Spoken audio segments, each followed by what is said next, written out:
Ngunit ang tumitingin sa sakdal na kautusan, ang kautusan ng kalayaan, at nananatili na hindi tagapakinig na malilimutin, kundi tagatupad na gumagawa, siya ay pagpapalain sa kanyang gawain. So ibig sabihin, yung mga tao pala, likas pala sa ating mga tao ang pagiging makakalimutin. No?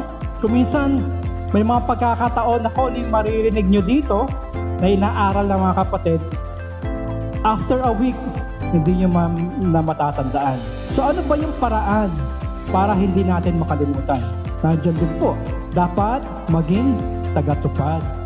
Ibig sabihin, pinapractice dapat natin. No?